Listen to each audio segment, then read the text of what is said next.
குழந்தைகளை ரொம்ப கீனா கவனிங்க. நம்மளை விட நல்லவங்க அந்த குழந்தைகள். இன்னொரு விஷயம் சொல்றேன் பெரியவர்களுக்கு, குழந்தை தப்பு செய்யும் வீட்டில், இந்த ஆம்பளைங்களுக்கு அடிக்கூடாதுங்க குழந்தைய, பொம்பளைங்களே அடிக்கூடாது. ஆக்சுவலி ஆண்களுக்கு கை பெருசுங்க, ஃபோர்ஸா இருக்குங்க. எப்படிங்க அடிக்கிறாங்க? எப்படி அடிக்க முடியும்? அது தெரியல. ஒரு பையன் தப்பு பண்ணிட்டான், பல்லாருன்னு அடிச்சுட்டார் அப்பா. அடிச்சுட்டு இந்த வில்லன்க வீட்டில் செய்யற அட்டூழியம் இருக்குது, அடிச்சுட்டு அவன் போய் அழுதுட்டு இருப்பான். உடனே தெரிஞ்சிடும் தப்பு பண்ணிட்டோன்னு. ஆம்பளைங்களுக்கு தெரிஞ்சிட்டு, டேய் அதான் மீசல மண்ணோட்டில், டேய் வாடா, அப்பா அப்பா அடிச்சிட்டனா அப்படிம்பா. அவன் என்ன பார்க்குற, தப்பு பண்ணல அதான் அடிச்ச. சரிப்பா, சரி போ, பைக் சாவி இருக்கும் எடுத்துட்டா. எதுக்குப்பா? வா ஐஸ்கிரீம் சாப்பிட போகலாம். வேணாம்பா. ஏய் சொல்றேன்ல வா. கொஞ்சம் நினைச்சு பாருங்க, அடிக்கிறவங்க குழந்தைய, எங்க வானா டக்குன்னு ஓடி வரல நம்ம குழந்தை. பலார்னு ஒன்று வைக்கிறோம், விழுது, எங்க வானா உடனே ஓடி வருதுல்ல. யோசிக்கிறேங்க, நம்மள எவனாவது அடிச்சு பைக் சாவி எடுத்துட்டு வா, ஐஸ்கிரீம் சாப்பிட போலாம் அப்படின்னு யாராவது கூப்பிட்டா நாம போமாங்க? குழந்தை வருதுங்க. ஏன் தெரியுமா? தவறு செய்யும் குழந்தைகளை பெரியவர்கள் தண்டிக்கிறார்கள், தன்னை தண்டிக்கும் பெரியவர்களை குழந்தைகள் மன்னிக்கிறார்கள். குழந்தைகளுக்கு மன்னிக்க தெரிகிறது. ஓஷோ சொல்லுவாருங்க, ஓஷோ சொல்கிறார், குழந்தைகளே, வளர்ந்த குழந்தைகளே, உங்கள் பெற்றோர்களை மன்னித்து விடுங்கள். அவர்களை மன்னிக்காமல் அவர்கள் மீது அன்பு செலுத்த முடியாது. பெற்றோர்களை மன்னிக்காம அவர்கள் மீது அன்பு செலுத்த முடியாதுங்க. இந்த ரகசியம் குழந்தைகளுக்கு எப்படி தெரிஞ்சிருக்கு? குழந்தைகள் உலகம் அலாதியானது. அதே போல்தான் மனைவியின் உலகம் அலாதியானது, தாயின் உலகம் அலாதியானது. அவர்களுக்கெல்லாம் என்ன, யாரோ சொன்ன, இந்த குழந்தை தான் சொல்லுச்சு, மனைவிக்கு நகை வாங்கி கொடுக்கறதுக்குன்னா, புடவை வாங்கி கொடுக்கறதுக்குன்னா பர்சு காலியா இருக்கு. எப்பங்க வாங்கி தரீங்க? என்ன வாங்கிக்கிங்க, தந்திர இந்திர போறீங்க. அதுக்கு ஒரு விஷயம் வாங்கிக்கிறதுக்கு எவ்வளவு காலம் ஆகுதுன்னு எங்களுக்கு தெரியாதா? எங்க யாரோ சொல்லுவாங்க, அத்தான் அப்படின்னு. ஏன் அவருக்கு பேர் தெரியுமா? செயினை அத்தான், கை செயினை அத்தான், எல்லாத்தையும் அத்தான் அத்தான்றதுதான் அத்தானே அவருக்கு பேருன்னு சொல்லுவாங்க. யோசிச்சு பார்த்தா இந்த மனைவியினுடைய இயல்பை புரிந்து கொள்வதற்கு ஒரு மனசு வரணுங்க. மனைவியை யார் ஒருவர் முழுமையாக புரிந்து கொள்கிறார்களோ அந்த ஆணால் தான் குழந்தையை புரிந்து கொள்ள முடியும். மனைவியை புரிந்து கொள்ளாத ஆண்களால் குழந்தைகளை புரிந்து கொள்ள முடியாது. அதே போல் கணவனை முழுமையாக புரிந்து கொள்ளாத பெண்களால் குழந்தைகள் மீது அன்பு செலுத்திவிட முடியாது. ரொம்ப சூட்சுமமா ஒரு விஷயம் சொல்றேன், ரொம்ப சூட்சுமமா சொல்றேன்.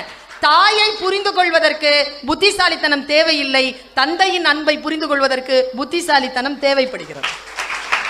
புத்திசாலிகளால் தான் தந்தையை புரிந்து கொள்ள முடியும். புத்திசாலி அற்ற குழந்தைகளால் தந்தையினுடைய அன்பை புரிந்து கொள்ள முடியாது. தந்தைக்கு பேச தெரியாதுங்க. நமக்கு பேசி பழக்கம், நம்ம எது வேணாலும் பேசிடுவோம், வாய் திறந்து பேசிடுவோம். தந்தைமார்களுக்கு பேச தெரியாது. பேச தெரியாத அவர்களுடைய உணர்வுகளை, கடினமான உணர்வுகளை புரிந்து கொள்வதற்கு புத்திசாலித்தனம் தேவைப்படுகிறது. அந்த புத்திசாலித்தனம் என்பதுதான் அன்பு. அன்பு என்பது என்ன கேட்டா, பர்வீன் சுல்தான் அவனுடைய டிக்ஷனரியில அன்பு என்பது புத்திசாலித்தனம்ங்க.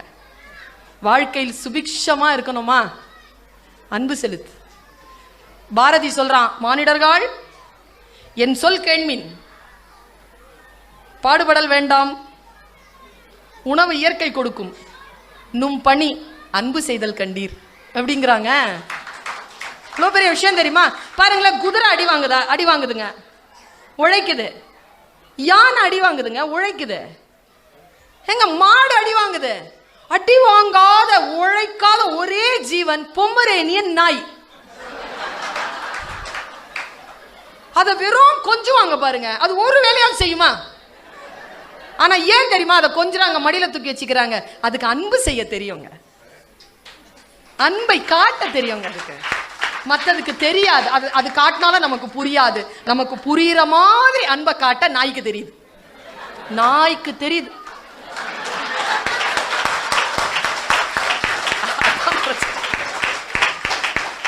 யோசிச்சு பார்த்தா அன்பை காட்டுவதும் அன்பை புரிந்து கொள்வதும் புத்திசாலித்தனம். இந்த புத்திசாலித்தனத்துல நான் சொல்றேன் பாருங்க, பாரதி சொல்கிறான், எழுத்து தெய்வம், எழுதுகோள் தெய்வம், மனையாள் தெய்வம். பாரதி இன்னொரு அடுத்த லெவலுக்கு போறான் பாருங்க, வலிமை சேர்ப்பது தாய்மூலை பாலடா, மானம் சேர்க்கும் மனைவியின் வார்த்தைகள். எனக்கு ரொம்ப பிடித்தமான ஒரு கண்ணதாசனுடைய பாட்டு சொல்றேன். இப்ப வீட்டுக்கு போனா சாஷ்டாங்கமா வந்துருவாங்க. இந்த பாட்டு மட்டும் மனப்பாடம் பண்ணிட்டே போங்க ஆண்கள். வீட்டுல போனீங்கன்னா டோட்டல் சரண்டர். உன்னை கரம் பிடித்தேன் வாழ்க்கை ஒளிமயமானதடி, பொன்னை மணந்ததனால் சபையில் புகழும் கூடுதடி, காலச்சுமை தாங்கி போலே மார்பில் எனை தாங்கி வீழும் கண்ணீர் துடைப்பாய் அதில் என் விம்மல் தணியுமடி. என் தேவையை யார் அறிவார்? உன் போல் தெய்வம் ஒன்றே அறியும். பேருக்கு பிள்ளை உண்டு, வெறும் பேச்சுக்கு சொந்தம் உண்டு. என் தேவையை யார் அறிவார் பாரு. ஆலம் விழுதுகள் போல் உறவு 1000 இருந்தும் என்ன, வேறென நீ இருந்தாய் அதில் நான் விழுந்து விடாதிருந்தேன். இது மனசுல ஜன்னல் கதவு திறந்துக்கிடுச்சின்னு வச்சுக்கோங்களேன், சூப்பரா இருக்கும் வாழ்க்கை. இதை புரிந்து கொள்ள வேண்டுமே. பெண்ணை புரிந்து கொள்வது, பெண்ணினுடைய சூட்சுமத்தை புரிந்து கொள்வது பாசத்தின் கதவை திறப்பதற்கான சாவி. பெண்ணுடைய மனசை புரிஞ்சுக்கிறதுக்கு இதை சொல்லிட்டு நான் இப்படி முடிக்கிறேன். இன்னும் கொஞ்ச நேரம் தான் இருக்கு, இப்படி சொல்லிட்டு நான் முடிச்சிடுறேன்.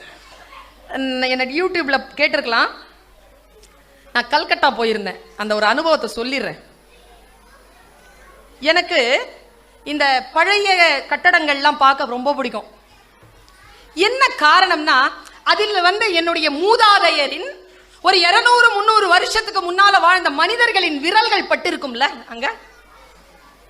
நம்ம வேற என்னத்தை பார்க்க போறோம்? அதனால பழைய கோயில்கள் ஏதாவது இருந்துச்சுன்னா பார்த்துட்டு வருவேன் நான் போய்.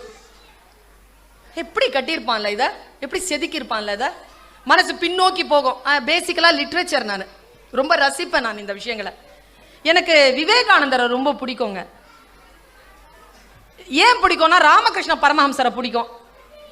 ஏன்னா அவர் டீச்சர், அவரால் தான் இவர் யாருன்னு தெரிஞ்சது நமக்கு. அதனால அவரை ரொம்ப பிடிக்கும். அவரு எங்க இருந்தாரோ அந்த இடத்துக்கு போய் பார்க்கணும்னு சொல்லி போயிருந்தேங்க. போனேங்க நானு, சிவப்பா இருந்துச்சுங்க, இந்த கலர்ல இருந்தது. இப்போ நீங்க போனாலும் நான் பார்த்த காட்சியா பார்க்க முடியாது, எல்லாம் கேஸ் ஆயிடுச்சு. ஃபர்ஸ்ட் ஃப்ளோர்ல தான் பார்க்க முடியும். நான் கிரவுண்ட் ஃப்ளோர்லயே போய் பார்த்தேன் 4 years பேக். போறேன், இவர் தான் இந்த அம்மா தானா அப்படின்னு கேட்டேன். அந்த சிலை ஒன்று நின்றுட்டு இருந்துச்சு இப்படி. நான் போய் பார்க்கணும்னு சொன்னேன். அதை ஏங்க உண்மையா சொல்றேங்க, எனக்கு வழிபாடு என்பது என் மார்க்கம் வேறு. நான் சூட்சுமமா அரூபமா இறைவனை வணங்குகின்ற மார்க்கம் ஞான மார்க்கம். சரியை கிரியை யோகம் ஞானம் 4 வழி. இதுல இந்து மார்க்கம் சரியை கிரியை, இஸ்லாமிய மார்க்கம் ஞான மார்க்கம், யோகம் ஞானம் ரெண்டுமே வரும் அதுல. இப்ப சரியைனா பக்தி, அந்த பக்தி அவங்க எப்படி செலுத்துறாங்கன்றதுனால நான் பார்க்கறதுக்காக போனேங்க. போய் பார்க்கறேன், கியூல போறாங்க, எல்லாரும் போறாங்க, நானும் கியூல போய் நின்னுட்டேன் பார்க்கலாம். சத்தியமா சொல்றேங்க, ரொம்ப பயமாயிடுச்சுங்க எனக்கு. ஏன்னா அந்த அம்மா இவ்வளவு பெரிய கண்ணுங்க, நாக்கு இங்க தொங்குது, அப்படி பார்த்துட்டு இருக்கிறா. நான் பக்கத்துல இருக்கிறவங்கள கொஞ்சம் கூட யோசிக்கல, கூப்பிட்டு கேட்டேன், இவ்வளவு கோபமா இருக்க அந்த அம்மாட்ட என்ன கேட்கறேன்னு கேட்டேன். ஏங்க கோபமா இருக்கிற பெண் கிட்ட ஏதாவது கேட்க முடியுமா? ஏங்க நம்ம வீட்டுல நம்ம அம்மா கோபமா இருந்தா என்ன சமையல் அப்படின்னு கேட்டுருவீங்களா? குழந்தைகளாவது கேட்டுறோம், ஐயா வாசல்ல நிப்பார், கிட்டையே வர முடியாது. நான் போய் பார்க்கறேன், அவர்கிட்ட கேட்கறேன், இவ்வளவு கோபமா இருக்கிற பெண். இல்லைங்க, அது கோபமான இடம் இல்லைங்க, கோபம் தணிந்த இடம் என்று சொன்னார். நிதானமா கேளுங்க, கோபம் தணிந்த இடம். நான் கேட்டேன், கோபம் தணிஞ்ச இடம்? ஆமா. அம்மா கோபமா இருக்கா, திடீர்னு கோபம் தணிஞ்சிட்டா சுய உணர்வு வரத்துக்கு முன்னால எது கேட்டாலும் கிடைக்கும். கோபமா இருக்கா, டக்குன்னு சிரிப்பு முட்டிட்டீங்கன்னு வச்சுக்கோங்க, அந்த சிரிப்புல அம்மா அப்படின்னு கேட்டா உடனே கிடைச்சிடும். அவ தெளிச்சிட்டானா கிடைக்காது. அந்த காளி எது தெரியுமா? அந்த காளி கான்செப்ட் என்ன தெரியுமா? அந்த கோபம் தெளிஞ்ச அந்த ஃப்ரீசிங் அந்த பொசிஷன். அது என்னத்துக்கு கோபம் என்னத்துக்கு தணிஞ்சதுன்னு கேட்டேன். அந்த அம்மாக்கு என்ன பிரச்சனைனா, எதை கேட்டாலும் சிவபெருமான் கிட்ட தான் கேட்குறாங்க. யாரும் சக்தி கிட்ட எதுவும் விசாரிக்கிறதே இல்லை. கேட்டா சக்தி இருந்தா செய், இல்லைன்னா செவனேன்னு கடை. எல்லாம் செய்யறது நான். ஆனா விஷயம் வீட்டில் யாராவது சக்திக்கு இன்விடேஷன் வைப்பாங்க? எல்லாம் சிவபெருமானுக்கு தான். Mister Sivaperuman and family, mister and missus. ஆனா சிவபெருமான் தானே. என்ன என்கிட்ட எதுவுமே வர மாட்டேங்குது, எல்லாம் அவர்கிட்டயே போகுது அப்படின்னு இந்த அம்மா கோவம் வந்துருச்சான். கோவம் வந்து இப்ப வீட்டில் அம்மாவுக்கு கோவம் வந்தா ஐயா தியானத்துல போயிடுவார். மேக்சிமம் அதான் நடக்கும். அவர்லாம் பேச மாட்டார், தியானத்துக்குள்ள போயிடுவார். தியானத்துல போயிட்டார் சிவபெருமான். இந்த அம்மா ஏந்திரிச்சு ஆடி இருக்குதுங்க. ஆடுற ஆட்டத்துல உடம்பெல்லாம் கழண்டு அங்கங்க விழுந்துச்சான். தொப்புள் விழுந்த இடம் காஞ்சிபுரம், நாக்கு விழுந்த இடம் தட்சிணேஸ்வரம், இடுப்பு விழுந்த இடம் கயா, அந்த மாதிரி எல்லாம் விழுந்துச்சான்னு சொல்லிட்டு அவன் சொல்லிட்டே வந்துட்டு சூட்சமா அந்த அம்மா ஆடிட்டு இருக்கா. வெடிச்சதுன்னா பிரபஞ்சமே வெடிச்சிரும். எல்லாரும் போய் சொல்றாங்க. விஷ்ணு கிட்ட போய் கேட்டாங்களாம், நீங்க போய் கொஞ்சம் சொல்லலாம். ஐயோ அந்த அம்மா ஆடிக்கிட்டு இருக்க ஆட்டத்துக்கு பக்கத்துலயே போக முடியாது, நான் போக மாட்டேன்ட்டாரான் அவரு. பிரம்மா போனோம், ஏன் எனக்கு, நான் போக மாட்டேன்ட்டு அவர் போய் நேரா சிவபெருமான் கிட்ட போய், மிஸ்ஸஸ் சிவபெருமான் ஆடிக்கிட்டு இருக்காங்க, உங்க வைஃப், தயவு செஞ்சு போய் பாருங்க. சிவபெருமான் தியானம் கலைஞ்சு நேரம் போனாராம். பாருங்க கான்செப்ட் பாருங்க. இப்படி சொல்லிட்டு நிறுத்தி, இந்த அம்மா கோபம் தணிஞ்ச இடம்னு ஒன்று இருக்குது, அதை பாருன்னாங்க. நான் எட்டி பார்த்தேன், எனக்கு உண்மை தெரிஞ்சுது. அதை நான் இங்கே சொல்லிடுறேன். அங்கே தெரிஞ்சுது எனக்கு. அந்த அம்மா ஏதோ ஒன்று செஞ்சிருக்குது. உடனே அந்த அம்மாவுடைய கோபம் தணிஞ்சிருச்சு. என்ன செஞ்சுதுங்கிறது தான் இப்போ. சிவபெருமான் நேராக போனார். போய், சக்தி என்ன பிரச்சனை உனக்கு? ஏன் இவ்வளோ ஆட்டம், ஏன் இவ்வளோ கோவம், என்ன பிரச்சனை? நான் தானே பிரச்சனை. நான் தான் உனக்கு அங்கீகாரம் கொடுக்க மாட்டேங்கிறேன், நான் உன்னை கண்டுக்க மாட்டேங்கிறேன், எனக்கு கோடே இல்லைன்னு சொல்கிறேன், சும்மா இரிட்டேட் பண்ணிட்டு இருக்கிறேன், நீ எதை செஞ்சாலும் உனக்கு அக்னாலேஜ் பண்ண மாட்டேன், இதுதானே உன் பிரச்சனை. இப்போ நான் சொல்கிறேன், நான் உனக்கு முழுமையா அடிமை, ஓகேவா அப்படின்ட்டு அவ ஆடிட்டு இருக்கும் போதே டக்குன்னு காலில் விழுந்துட்டாருங்க. இந்த அம்மா என்ன பண்ணுச்சு, ஆடிக்கிட்டு எடுத்து ஓங்கி நஞ்சுல காலை வச்சிருச்சு. வச்ச உடனே ஐயோ நாம சாமியா நினைக்கிற நம்ம புருஷனா நம்ம காலுக்கு வந்துட்டாரு அப்படின்னு உடனே தணிஞ்சிருச்சு. அந்த அம்மா எட்டி பார்த்தா யாரையோ மிதிச்சிட்டு இருக்குது. அது யாரும் இல்லை, மிஸ்டர் சிவபெருமான். நான் என்ன சொல்றேன், நம்ம வீட்டில் அம்மைனிகள் கோபமாக இருந்தால் அவர்கள் காலடியில் தன்னை கொடுக்க வேண்டும் என்று அந்த சிவபெருமானுக்கு தெரிகிறது. நம் வீட்டில் இருக்கக்கூடிய சிவபெருமான்களுக்கும் அது புரிந்து போனால் வீட்டிலே பிரச்சனைகள் வராது. நம்மை முழுமையாக ஒப்படைத்தல். பாசமான மனம் என்ன தெரியுமா? கன்றின் குரலும் கன்னி தமிழும் சொல்லும் வார்த்தை அம்மா அம்மா. எந்த நெஞ்சில் பாசம் உண்டோ அந்த நெஞ்சே அம்மா அம்மா. அது ஆணாக இருக்கணும் பெண்ணாக இருக்கணும்ங்கிற வித்தியாசம் கிடையாது.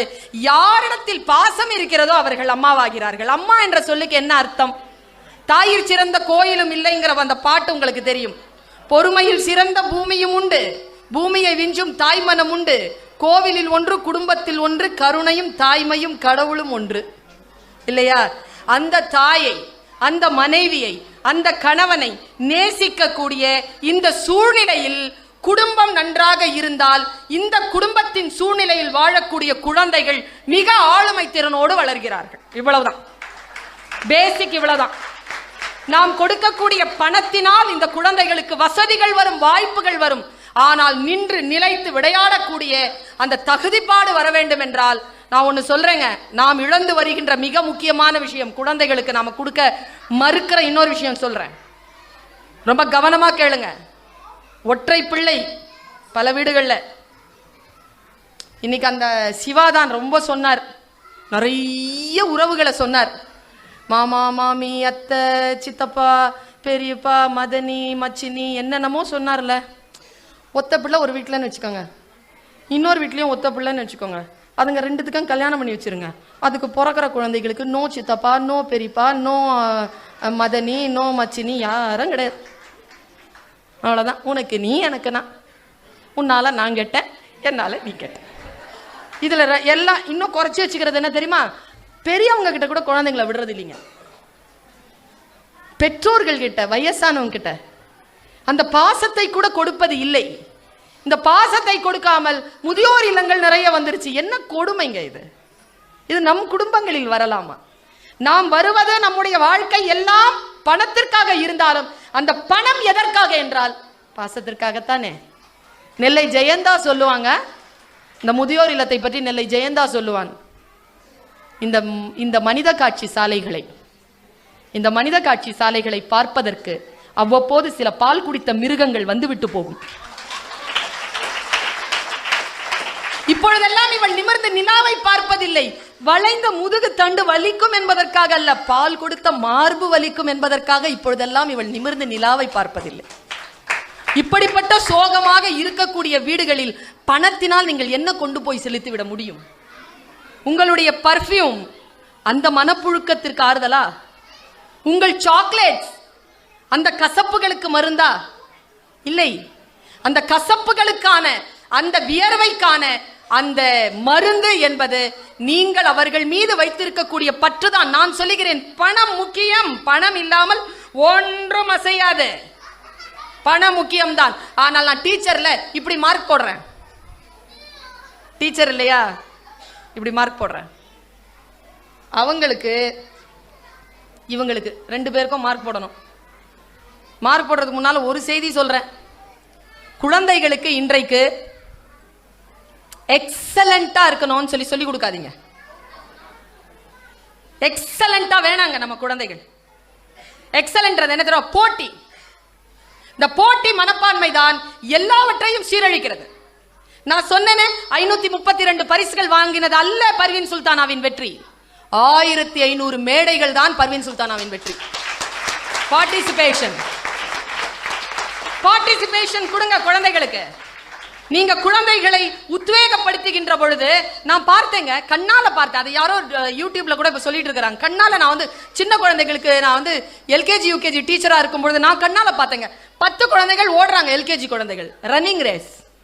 எதுக்கு ஓடுதுன்னு தெரியலங்க அதுகளுக்கு. கூட இருக்கிற அந்த பெற்றோர்கள் ரன் ரன் ரன் கரெக்டா சாமிக்கு உடுக்கடிக்கிற மாதிரியே அடிக்கிறதுங்க. அதுக்கு தெரிச்சு போய் ஓடுது. எதுக்கு ஓடுறதுன்னு தெரியும். அதுல முன்னால ஒரு குழந்தை ஓடி வந்துட்டு இருந்தது. திரும்பி தடால சத்தம், பின்னால ஒரு குழந்தை விழுந்துருச்சு. நேரா பின்னால வந்துருச்சு. அது இருக்கிற குழந்தைய தட்டி விட்டுட்டு மறுபடியும் 2 பேரும் ஓடி வரதுக்குள்ள பின்னால இருக்கிற குழந்தைங்களாம் ஓடிடுச்சு. முன்னால ஓடி வந்த குழந்தையை பாராட்டிய இவர்கள் தோற்று போன குழந்தையை திட்டினார்கள். எப்படிங்க சமூகம் வளரும்? என்னை கேட்டால் முதல் பரிசு அந்த குழந்தைக்கு தான். எந்த குழந்தை திரும்பி, அதுக்கு பேர் தானேங்க ஸ்போர்ட்ஸ். ஸ்போர்ட்டிவ்ங்கிறது என்னது? ஒரு ஆசிரியையா நான் சொல்றேன், நிறைய விஷயங்களில் குழந்தைகளுடைய உலகத்தை நாம் சூறையாடி கொண்டிருக்கிறோம். அந்த குழந்தைகளுக்கு பணம் இருந்தால் போதுமானது என்ற மிரட்டலில் நாம் வைத்திருக்கிறோம். கண்டிப்பா அது உதவ போறது இல்லைங்க. அந்த குழந்தைகளுக்கு இன்னைக்கு எக்ஸலன்ட் தான் கிடையாது. என்ன தெரியுமா சொல்லிக் கொடுங்க? நான் பாய்ஸ் அண்ட் கேர்ள்ஸ் சொல்றேன், டோன்ட் பி எக்ஸலன்ட். ஒரு 2 இயர்ஸ் முன்னால பர்வீன் சுல்தானா பேச்சை யூடியூப்ல போட்டு கேட்டேன்னா, நான் சொல்றேன், உண்மையாவே ஆளுமை பெறணும்னா 4 பேச்சை கேளுங்க. 1, ஐ ஹாவ் எ ட்ரீம் அப்படின்னு பேசியிருப்பார் மார்ட்டின் லூதர் கிங், அவர் பேச்சை கேளு. அடுத்தது ஜவஹர்லால் நேரு ஃபர்ஸ்ட் பார்லிமெண்ட் வரும்பொழுது பிரைம் மினிஸ்டர் இருந்து அவர் பேசின பேச்சு, very important speech. Indira Gandhi யார், எப்படி இந்திரா காந்தி வளர்ந்தாள் அப்படிங்கிறதுக்கு அந்த பேச்சு பேஸ் கேளுங்க. 3வது, புரிதோ புரியலையோ பேச்சாற்றலை வளர்த்துக் கொள்வதற்காக ஹிட்லர் பேசுறதை கேளுங்க. அவன் இப்படின்னா ஆயிரக்கணக்கான மக்கள் இப்படி ஆடுறாங்க. என்ன பவர்ஃபுல் ஸ்பீச். 4வது, பேராசிரியர் பர்வீன் சுல்தான் அவனுடைய பேச்சை கேளுங்க. உற்சாகப்பட வேண்டும் என்றால் போட்டு கேளுங்க. எப்படி பேசுறது, எப்படி வாழறது அப்படிங்கிற நுட்பங்கள் தெரியும். நான் சொல்றேன், 2 வருஷத்துக்கு முன்னால பர்வீன் சுல்தானுடைய பேச்சை கேட்டிருந்தீங்கன்னா எக்ஸலண்ட் ஆயிருன்னு சொல்வேன். 10 குதிரை ஓடுதா, 10வது குதிரை 12 செகண்ட்ல வருதா, ஃபர்ஸ்ட் குதிரை 7 செகண்ட்ல வரும். ஃபர்ஸ்ட் குதிரை 1 கோடி பிரைஸ், லாஸ்டா வரக்கூடிய குதிரைக்கு 10,000. 99,90,000 வித்தியாசம், only 4 செகண்ட்ஸ்க்கு. அந்த 4 செகண்ட்ஸ் தான் எக்ஸலண்ட். அதுலயும் இன்னும் கேட்டா 1 தான் எக்ஸலண்ட். ஸ்டேட் ஃபர்ஸ்ட் வந்து 498 ஸ்டேட் ஃபர்ஸ்ட். அப்படின்னா 499ங்கிறது எக்ஸலண்ட், அந்த 1. ஆனா இன்னைக்கு சொல்றேன், ட்ரெண்ட் மாறி இருக்கு. குழந்தைகளே, டோன்ட் கோ பிஹைண்ட் எக்ஸலன்சி. எக்ஸலன்ட்லாம் கிடையாது. இன்னைக்கு எது தெரியுமா? லெஜெண்ட்.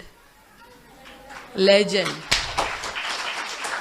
லெஜெண்டரி. லெஜெண்ட் தான் இன்னைக்கு. எக்ஸலன்ட்லாம் கிடையாது. லெஜெண்டா இரு.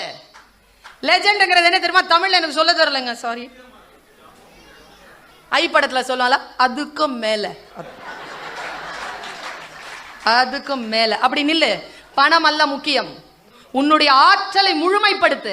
பெற்றோர்களுக்கு நீ வேற எதுவுமே செஞ்சு விட முடியாதுங்க. பட்டுக்கோட்டை தான் சொல்லுவான் நல்லா, கன்னத்தில் ஒன்னே ஒன்னு கடனாகத்தாடா, கண்ணுக்குள் விளையாடும் கலையே நீ வாடா, உள்ளத்தில் உனக்காக இடம் நான் தருவேன், எனக்கு நீ என்னென்ன தருவாய். கேட்டுட்டு அவனே பதில் சொல்லுவான், வல்லமை சேர நல்லவனாக வளர்ந்தாலே போதுமடா.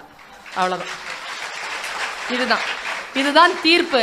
பணம் வேண்டும். பணம் இல்லாமல் ஒரு அடி நகராது. இன்னைக்கு எல்லாம் பேசுவீங்க, பணம் இல்லைன்னா ஒன்றும் கிடையாது. எடுத்துட்டு போய் சாவி அப்படி போட முடியாது கார்ல, பணம் இல்லைன்னா.